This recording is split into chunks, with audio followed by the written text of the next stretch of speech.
নারায়ণগড়ে মকরামপুরে তৃণমূলের পার্টি অফিসে নির্যাতিতা মহিলার সঙ্গে সাক্ষাৎ করলেন জাতীয় মহিলা কমিশনের সদস্য অর্চনা মজুমদার।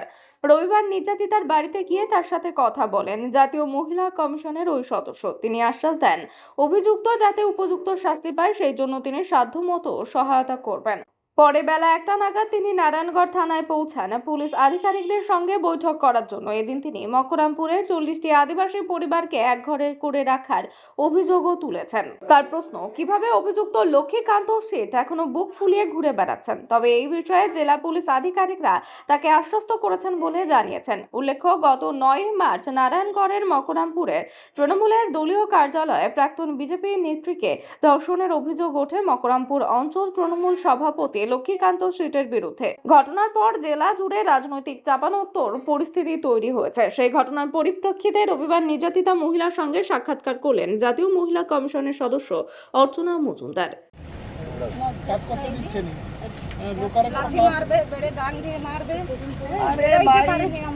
শুনুন, হিম্মত করুন, আমরা ব্রিটিশদের তাড়িয়েছি। আমাদের ওপরে যে তারও আগে যে নবাবরা ছিল, নবাবদের তাড়িয়েছে, লড়াই করে তাড়িয়েছে। সবাই একটা হন, লড়াই করুন, আপনার গণতন্ত্র, আপনার অধিকার কেউ মানে চোখ রাঙিয়ে নিতে পারে। সবাই ঐক্যবদ্ধ হন, লড়াই করুন। আমি বিশ্বাস করি অন্যায় কখনো শেষ কথা বলে না। আমি মনে করি যদি সংঘবদ্ধভাবে অন্যায়ের প্রতিবাদ করা যায় তাহলে সেটা, এবং আইন আছে, আয়োগ আছে, আমরা কানুনি ব্যবস্থা নেব, কিন্তু ফিল্ডে লড়াইটা আপনারা দেবেন। সেই সাহস, সেই হিম্মত যাতে আপনাদের ভেঙে দেওয়া হয় সেই চেষ্টা করা হচ্ছে, কিন্তু এটা শেষ কথা না। হিম্মত তো ধরে সব ঐক্যবদ্ধ হয়ে যাবে। দেখুন, আমরা যে অভিযোগটা পেয়েছিলাম, আমাদের আয়োগে একটা কেস রেজিস্টার হয়েছে যে এই আমাদের যে ভিকটিম যার বাড়ি এসেছি, একে পার্টি অফিসে, তৃণমূল শাসক দলের পার্টি অফিসে ডাকা হয়েছিল যে তোমাকে যে দলের রাজনীতি করো বদল করে এই দলে আসতে হবে এবং তোমাকে আমাদের কথা শুনতে হবে, ওদের বিরুদ্ধে মামলা করতে হবে, হ্যানা ত্যানা বলে প্রেশারাইজ করে ওর যে রোজগার, ওর যে দোকানটাকে ও বন্ধ করে দেওয়া হয়েছিল। পেটের রুজি সেই সবের কারণে ও মানে কম্প্রোমাইজ করতে বাধ্য হয়ে ওখানে লিখে নিয়ে গেছিলো যে আমি আর এই দলটা করব না, আমি এই দলে কাজ করব না, আমাকে মুক্তি দেওয়া হোক, আমি আর অত্যাচার নিতে পারছি না। এবং সেখানে একজন কেয়ারটেকার যিনি খোলেন, পার্টি অফিসটা খোলেন, বন্ধ করেন, তিনি বললেন ভেতরে দোতলায় ধর্ষক যিনি তিনি আছেন, সোকল রাজনৈতিক দলের নেতা, এবং তাকে ওপরে যেতে বলা হয়। এবং তাকে উনি যখন বলেছেন দাদা আমি তো কাগজ দিয়ে গেলাম, আমি এই দলটা ছেড়ে দিলাম, আপনার এগুলো লিখিত দিয়ে গেলাম, এবার অন্তত আমাকে শান্তিতে বাঁচতে দিন, যাতে আমি পরিবার নিয়ে সুখে সংসার করতে পারি বা আমার পেটের ভাতে কেউ লাথি না মারে। বেসিক বাঁচার সম্মানের সঙ্গে যে অধিকার সেইটুকু চেয়েছে, তার বাইরে কিচ্ছু না, কোনো ফেভার না। সেখানে দাঁড়িয়ে ওকে একা পেয়ে ওকে পেছন থেকে জাপটে ধরে তুই কোথায় যাবি, তোর যে ভাষা প্রয়োগ করেছে, এ যেটা আমাকে আলাদা করে বললো, সবাইকে বের করে আমি জানলাম, সে ভাষাটা বোধহয় মিডিয়ার সামনে আমি বলতে পারবো না। এবং ওকে বলা হয়েছে যে প্রপোজাল দেওয়া হয়েছে, তুই যদি এটা না করিস তাহলে তোর বিপদ কোনোদিন যাবে না। ও ওটা শুনে যখন ছুটে ভয়ে বেরিয়ে আসছে, তখন ওকে পিছন থেকে টানা হেঁচড়া করে দেখেছে। আজকে 7 দিন হয়ে গেছে, রোববার থেকে রোববার, এখনও ওর শরীরে 3টে জায়গায় আঁচড়ের খামচার পেছন থেকে টানানো 3টে জায়গায় আমি ছবি তুলে নিয়ে যাচ্ছি। সেগুলো তো মিথ্যে কথা বলবে না। আমি জানি না পার্টি অফিসে সিসিটিভি আছে কি না, ওখানে কে ছিল, কি হয়েছিল জানি না, কিন্তু যারা উপস্থিত ছিল এসে থামিয়েছে যাদের নামে মিথ্যে কথা। একটা রাজনৈতিক দল, তারা গতকাল আমি আসবো বলে একটা মিছিল বেরিয়ে গেল, কি যাতে সত্য না উদ্ঘাটিত। এটা কোন সংসার চলছে, কোন রাজ্য, কোন প্রশাসন চলছে? আমি জানতে চাই, মেয়েদের নিরাপত্তা যখন এই অবস্থায় দাঁড়িয়ে, একজন মহিলা একটা দরখাস্ত করতে গেলে যদি তাকে রেপ করা হয়, তার যৌনাঙ্গের ভেতরে পাথর গুজে দেওয়া হয় এবং তাকে নানা ধরনের অজ্ঞান অচেতন্য অবস্থায় তাকে যেভাবে মেদিনীপুর মেডিকেল কলেজে 3 ঘন্টা বাদে নিয়ে গিয়েছিল এবং তারপরে এইমসে চিকিৎসা চলেছে 2 দিন, এইমস তো মিথ্যে কথা বলবে না, আমি বিশ্বাস করি না।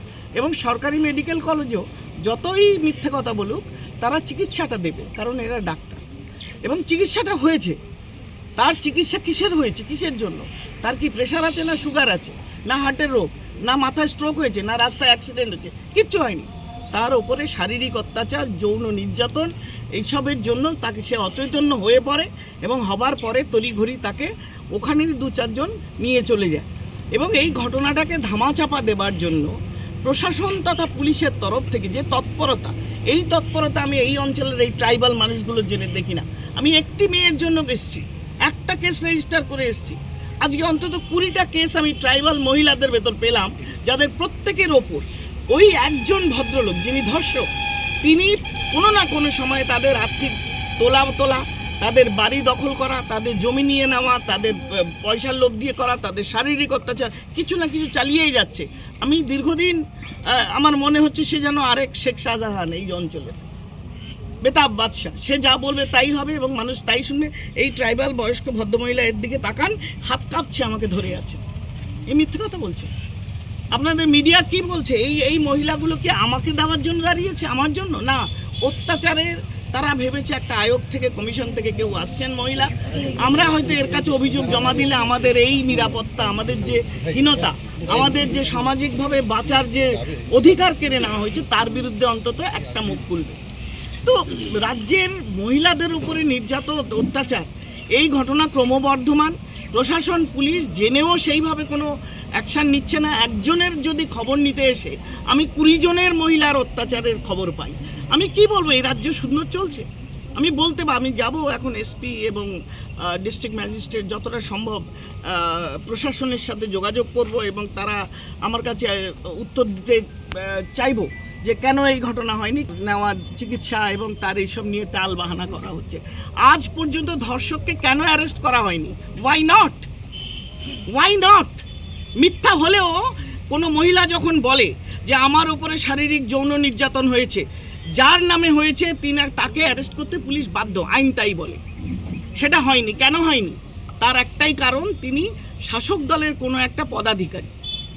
এই অত্যাচার মেয়েদের উপরে আয়োগ মানবে না। রাষ্ট্রীয় মহিলা আয়োগ কখনো মহিলাদের উপরে এই যৌন নির্যাতন, তাদের নানানভাবে হেনস্থা, তাদের রোজগার, তাদের ঘরবাড়ি কেড়ে নেওয়া মানবে না। এর জন্য যা যা করতে হয়, যেখানে আমি হোম মিনিস্ট্রি থেকে একদম পুরো প্রত্যেকটা জায়গায়, স্পেশালি এসটি, এদের একঘরে করে রাখা হয়েছে। 40টা পরিবারকে পুজো করতে দেওয়া হয়নি, কেড়ে নেওয়া হয়েছে।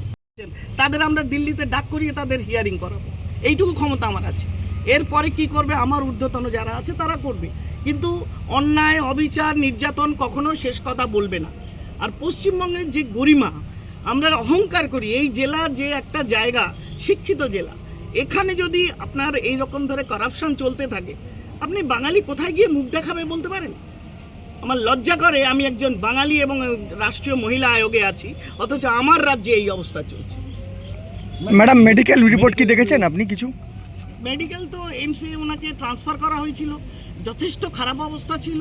সেখানে বলা হয়েছিল যে ওর যৌনাঙ্গে কোনো একটা জায়গায় কোনো একটা কেমিক্যাল কিছু দেওয়া হয়েছে বলে এরকম শুনেছি, যাতে করে সব ওয়াশ আউট হয়ে যায়, কিছু না ধরা পড়ে। তো এই জিনিসগুলো কন্ট্রোভার্সিয়াল। আনটিল অ্যান্ড আনলেস আপনার এইমস থেকে ফাইনাল রিপোর্ট আসবে, আমি কিছু আপনাদের কাছে ডিসক্লোজ করতে পারবো না, এটা আইনে আটকাবে। ঠিক আছে, কিন্তু নিশ্চয়ই জানি কিছু সত্যতা কিছু আছে, তা নইলে আজকে এখানে আসতে পারতাম না। আপনারা কি ব্যবস্থা নেবেন? আয়োগ তার কাজ মতো ব্যবস্থা করবে। আমি এখন গিয়ে এসপিকে বলবো, যার এগেনস্টে আপনার রেপের অভিযোগ এসছে, তাকে কেন অ্যারেস্ট করা হয়নি? কোন গুণে? Is he not available? কেন করেনি? এতগুলো মহিলা যার নামে বলছে, তাকে কেন কলার তুলে ঘুরে বেড়াচ্ছে? প্রশাসন কি ঘুমোচ্ছে? পুলিশ কি ঘুমোচ্ছে?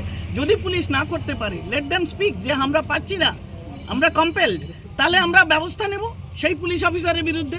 তার এখানে থাকার কোনো অধিকার নেই, কারণ পুলিশের কাজ, প্রশাসনের কাজ মানুষকে আইনের মধ্যে সমাজকে চালানো।